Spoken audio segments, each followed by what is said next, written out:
Victor Gao, why is Xi Jinping so friendly with Kim Jong-un of North Korea and Vladimir Putin of Russia? I mean, if he is this great, amazing world leader, as Trump has described him, surely he should be keeping a different kind of company.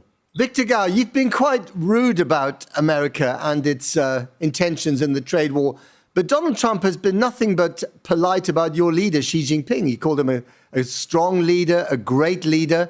Why doesn't Xi Jinping return the compliment? Why don't you return the compliment? I always have the highest respect for the American people and for the ingenuity and the creativity of the United States as a nation. Now, sometimes I'm critical of President Trump and his trade policies. That doesn't mean that Victor Gao has any lack of respect for the American people. Now, for President Trump, while I applaud the fact that he used the nice words, pleasant words about China for President Xi Jinping, we always need to watch whatever he walks, and we cannot purely depend on whatever he talks. Therefore, this is the time to see whether he talks the talk and walks the walk. And this will be the litmus test. I think, and my concern is that the greatest predictability in the world of today is the unpredictability of the United States. And the greatest certainty in the world of today is the uncertainty of the United States and, unfortunately, President Trump. There are many things that Americans admire about China. I myself was traveling through China for quite a long time in 1981, when it was a very, very different country. Now, so I've seen the extraordinary transformation of China. It's mind-blowing, literally. It's extraordinary. I wonder what you, Victor Gao, admire about America. Well, I have the highest admiration you can think about for the American people, for their creativity, resourcefulness, as well as for their great natural endowment and very unmatched geopolitical positions in the northern part of the United States. And I think whatever China is doing is trying its best to make the United States love peace more, rather than try to resort to war to solve any problem between with any other country. This is why China never looks down upon the United States, and China always wants to engage with the United States as an equal partner. And we truly believe that if China and the United States can set their sights on the same major issue in the world, there will be nothing in this world which cannot be resolved for our mutual benefit, as well as for the benefit of mankind as a whole. Jujie, I mean, Victor Gao loves to talk about, China and peace and how it's a peace-loving country that wants to spread peace around the world. But when you look at China's military buildup, which is also extraordinary, especially its naval buildup in the region, what story does that tell you? Well, there's plenty of stories in here. I think for the first layer is really that sense of China's obsession regarding neighboring countries, because this is a country share a border with 14 different countries, and obviously having secure border and to be paired with the modern army, and I think that's absolutely necessary. Now, secondly, I think also given Chinese foreign policy's obsession towards sovereignty and territorial integrity, so when it comes to issues related to Taiwan, and when it comes to issues related to South China Sea, of course, and China will show a very assertive stance on that. So I think it's just the way how the Chinese foreign policy and also the military conduct is operate as it is today. And of course, I think for many, and particularly among the G7 countries, when I look at this, and they would consider this probably bring more fear than admiration regarding China's military capability. What do you think China wants to do with its military capability? What's the end goal here, Jujie? Well, the end goal is really about deterrence, to win a war without fighting. I mean, if we come back to a month ago with that gigantic military parade to be put forward at Tiananmen Square, and one thing has been quite clear is that the message has been clear there, and that China does have the capability when it comes to the military competition with the United States or with the others. However, whether China decided to use it, that's an entirely different matter. Victor Gao, is that this parade of military hardware that we saw in Beijing, is the language that comes out of your leader, Xi Jinping, is that about respect? Is it about fear? Is it about domination in the region? What's it about? Well, the victory parade on September the 3rd has only one purpose. That is to defend China's sovereignty and national territorial integrity, and to make the United States and the American people love peace more than what they used to. And this is the only purpose. China's national defense is not a measure up against any of our neighboring countries. It is a measuring up against only one country, that is the United States. And the only purpose of measuring up against the United States is to make sure that the United States will love peace and will no longer be happy to move to the gun and shoot from the hip, especially not vis-a-vis China. That's the only purpose. But hang on a minute, Victor. It is Chinese components that allow the Russians to fire missiles and drones into Ukraine. China could stop the war in Ukraine today if Xi Jinping picked up the phone to Vladimir Putin and said, we can be the best of friends, but you cannot wage this war. He has refused to do that. He has met Vladimir Putin together with the North Korean leader at that parade on the 3rd of September. I mean, these are not exactly peace-loving signals, are they? You are wrong, with due respect. If China supplies weapons to the Russian side, Russia would have won the war overnight. For example, China has this most lethal anti-drone weapon and system, which can shoot down any group of drones en masse. And this is exactly what the Russians would need, because drones launched and used by the Ukrainians have done havoc against Russia, not only inside the Ukraine, but deep inside Russia. This is ample proof to show that China does not supply weapons to either Russia or Ukraine. And if China supplies weapons to either side, that side receiving China weapon will win the war immediately. Jujia, is any of that right? Well, I think regarding the Russia, Ukraine, and China, and that's an entire separate question. But what we can really judging from the meeting, what we had today, I think President Trump even mentioned that was much hoping that can work together with China to resolve this war in Ukraine related matters. So let's see whether the G2, the framework which we just had this morning, will be able to solve the Ukraine-Russia issue for now. But I think at the moment, we have seen a lot of words been floating around and very little deeds, that how much, firstly, Washington get involved, and secondly, how much Beijing would like to get involved on European security architecture. But if China was not providing the kind of overtly non-military aid to Russia that it's been providing, for the last 2 years or 2.5 years of the war, do you think that Russia would not be able to conduct this war as it has done so far?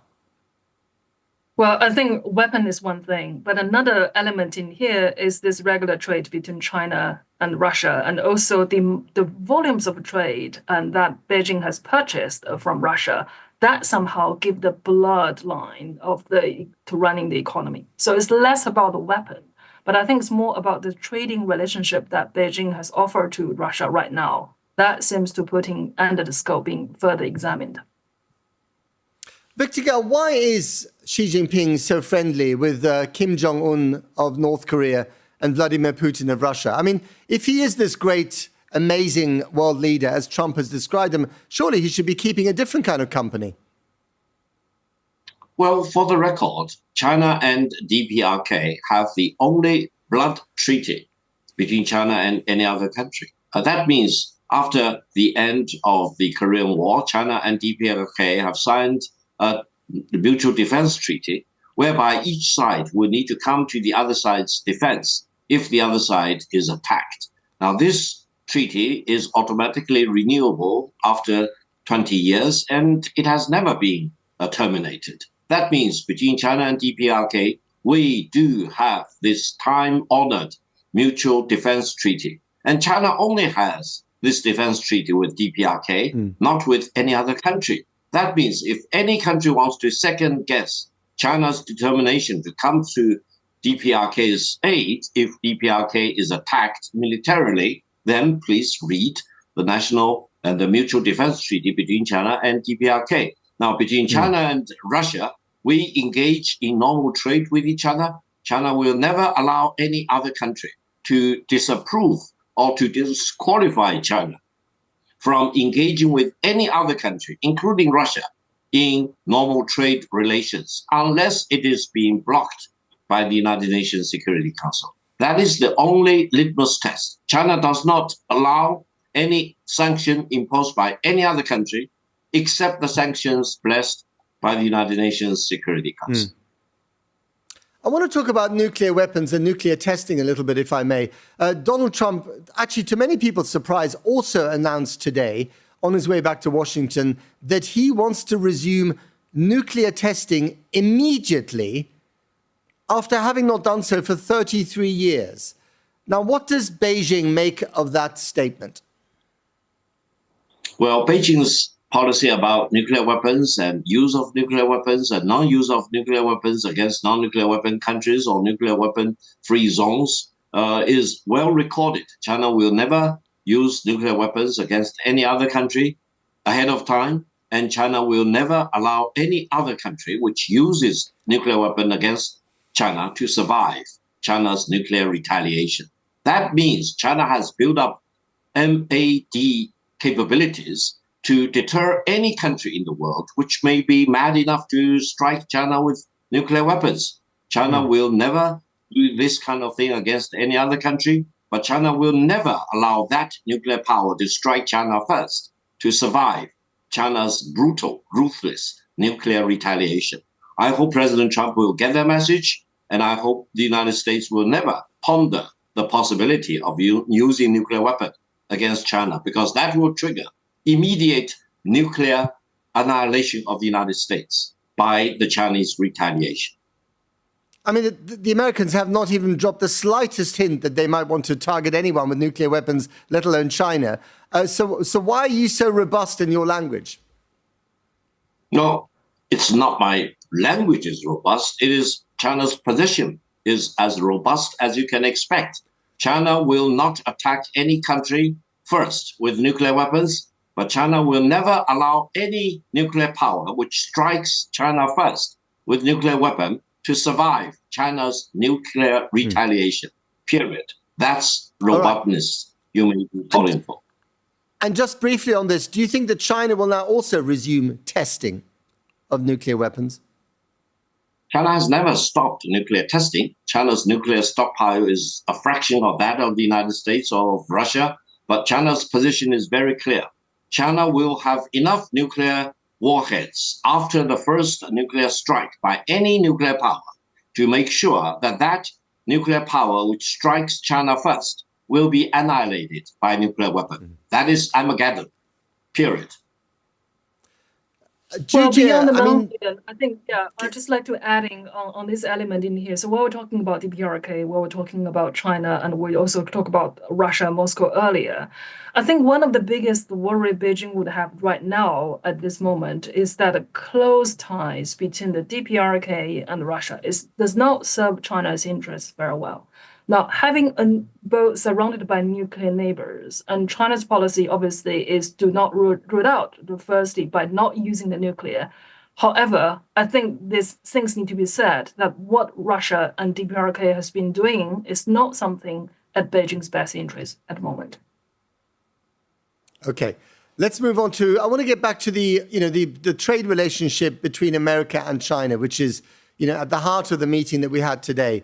And I just wonder, Victor Gao, whether you think at the end of the day, America and China can find some kind of mutual understanding where they both, produce high-end goods when it comes to, artificial intelligence. They both produce electric vehicles. They help each other on things like climate change. Or do you think that the competition between these two great powers is so intense that actually whatever anyone says, we are slowly moving towards some kind of confrontation? No, I don't think so. I think by the end of the day, I truly believe in the inevitability of peace between China and the United States. I'm a complete opposer to the so-called destined for war scenario between China and the United States. Allow me to use soybean as an example. China has the biggest demand for soybean. And if the United States wants to wage a tariff war against China, then China will not buy a single item of soybean to the great detriment of the soybean growers in the United States. That means the United States should give up any idea of weaponizing tariff against China, because otherwise China will retaliate. China will be ready to see complete winding down to zero of the two-way trading goods if the United States wants to weaponize tariff. That is the bottom line. China wants to engage with the United States. China wants to buy as much soybean as the American farmers can grow, and China is the only biggest market for soybean, amazingly. Right. Therefore, President Trump should really think about the well-being of the American farmers before he even thinks about the crazy idea of launching tariff war against China. We should go back to square one. That means China and the United States don't weaponize tariff against each other. That is the better way between China and the United States.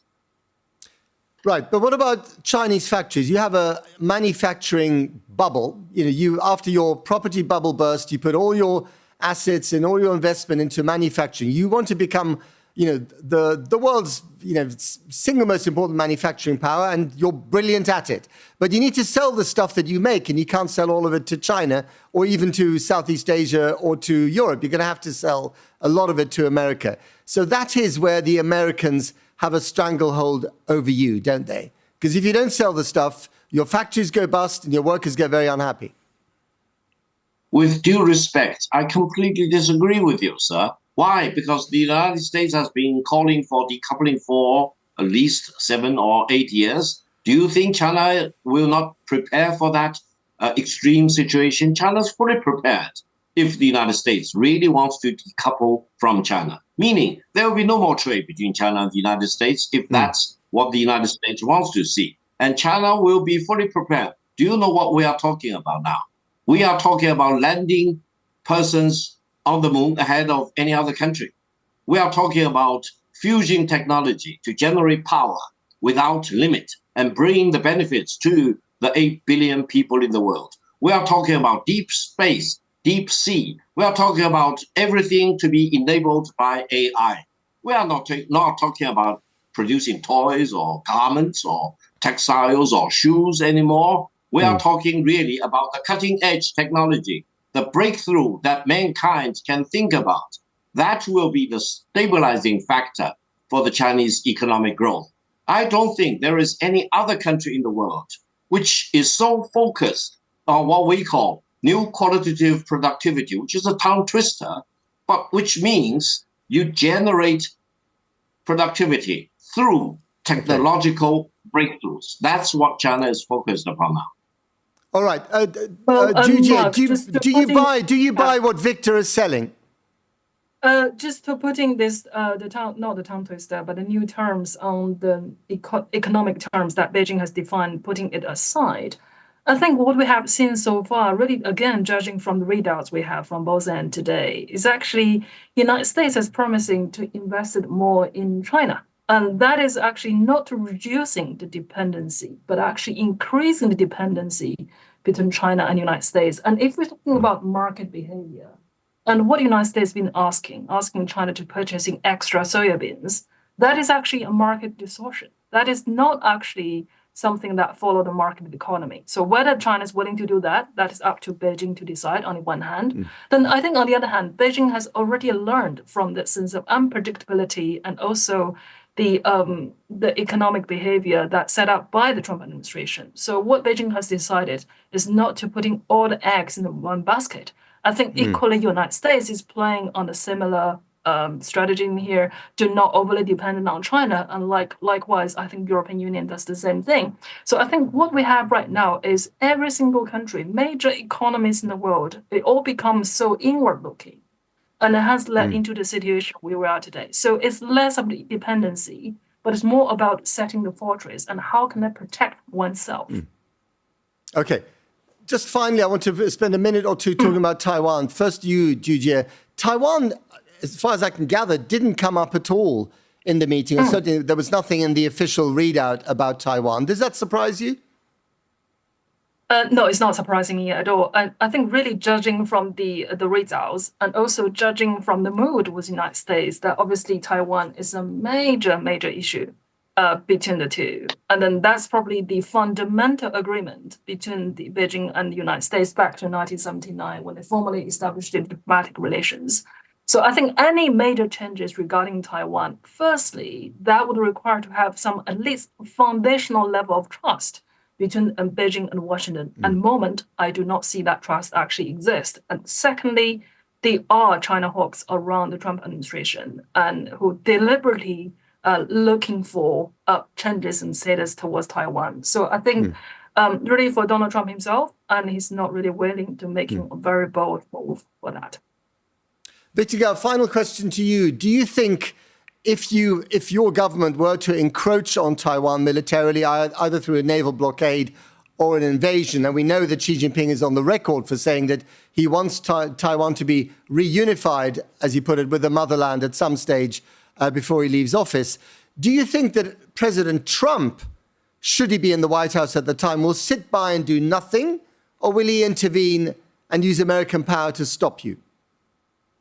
First of all, let's be honest. The real status of the relations across the two sides of the Taiwan Strait is the unfinished civil war back in 1949.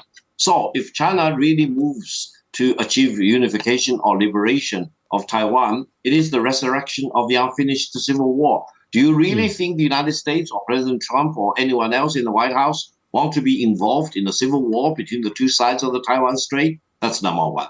I'm completely ruling that option out on the table. Secondly, the status of Taiwan being part of China is carved in stone in the Cairo Declaration and the Potsdam Proclamation. No one can change that. Whether you want to try that or not, that's another matter. But you can never change the final verdict of history in the Cairo Declaration and the Potsdam Proclamation. Meaning China is completely on the right side of history. If we want to have another civil war to finish the unfinished civil war back in 1949, that's China's internal matter.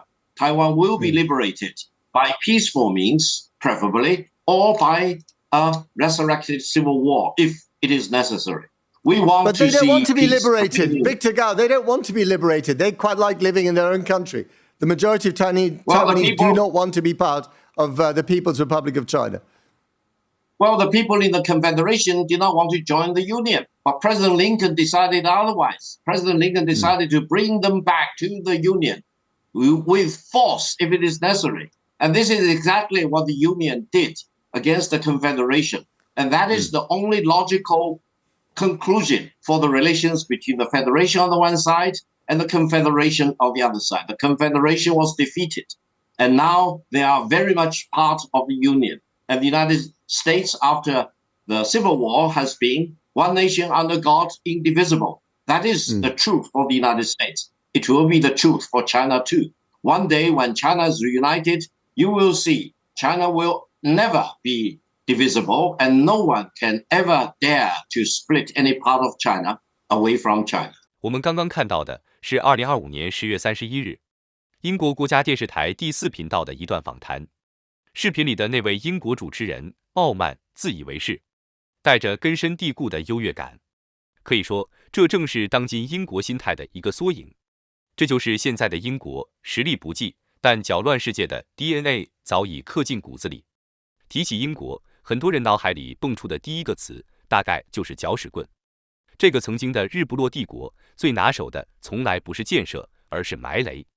他们从全球撤退时，几乎在每一个前殖民地都留下了领土争端、民族矛盾和政治混乱的种子。就拿中国来说，中印边境的争端，根子就来自英国人当年拍脑袋画出来的那条所谓麦克马红线。在香港回归前，他们又故意布下重重政治陷阱。到了2019年黑暴事件期间，更是公然为暴徒撑腰造势。哪一次中国的麻烦没有英国那只看不见的手在背后推呢？可笑的是，如今的英国早就不是那个能号令天下的帝国了。经济萎靡，影响力骤降，政治内耗不断，自己国内物价飙升，财政失衡，却还要对万里之外的中国说三道四。这种画面说难听点，就是一出国际级的自嗨喜剧。现在的英国手里真正还能输出的，也就剩下媒体这件武器。从 BBC 到卫报、金融时报、经济学人，这些打着新闻自由旗号的所谓权威媒体，在报道中国时，撒谎、歪曲、断章取义几乎成了家常便饭。他们一边享受着中国市场带来的利益，一边却拼命抹黑中国，煽动敌意。这种双标和虚伪早已成为英国式道德的标配。所以有人说，看着英国这几年一步步走下坡，其实是一种历史的正义。因为一个习惯制造麻烦的国家，终于失去了制造麻烦的能力。而对全人类来说，也许这本身就是一种幸福。你怎么看？欢迎在评论区留言。如果你觉得这期节目有价值，请点赞、评论、转发，并订阅我们的频道。感谢观看，我们下期见。